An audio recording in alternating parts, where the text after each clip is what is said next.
कभी कभी हमें लगता है कि भूत प्रेत की बातें बस कहानियां होती हैं, पर इस गांव में एक ऐसा घर है जिसके बारे में सब कहते हैं जो भी वहां गया वो कभी वापस नहीं आया।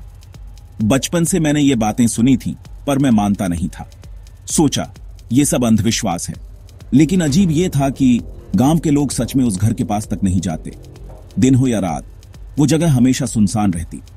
एक रात जिज्ञासा इतनी बढ़ गई कि मैंने ठान लिया, आज मैं खुद उस घर के अंदर जाऊंगा। सच क्या है ये अपनी आंखों से देखूंगा। मोबाइल की टॉर्च ऑन की और अकेला निकल पड़ा। सड़क जैसे जैसे आगे बढ़ रही थी, माहौल और भी डरावना होता जा रहा था। कुत्तों के भौंकने की आवाज अचानक थम गई, यहां तक कि झींगुर भी चुप हो गए। ऐसा लग रहा था मानो पूरा गांव सांस रोककर मुझे देख रहा हो। आखिरकार मैं उस घर के सामने पहुंचा। टूटी हुई दीवारें, जंग लगे गेट, टूटा हुआ छज्जा, लेकिन एक बात समझ नहीं आई, इतना पुराना घर, फिर भी उसकी काली दीवारें बिल्कुल भी फीकी नहीं पड़ी थीं, जैसे किसी ने अभी अभी उस पर रंग किया हो।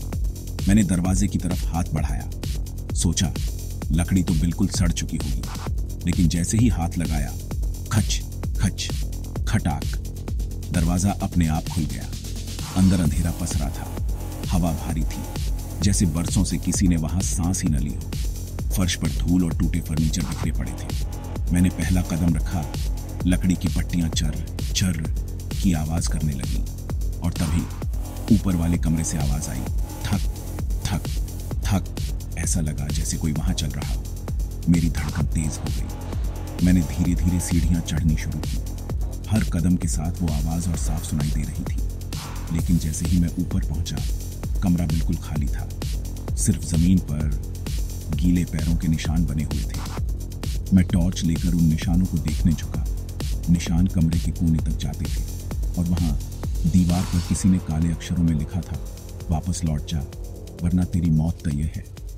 मेरे हाथ कांपने लगे, टॉर्च हिल रही थी, और तभी मेरे कान के बिल्कुल पास से एक औरत की धीमी फुसफुसाहट आई। तू आ गया इतने सालों बाद।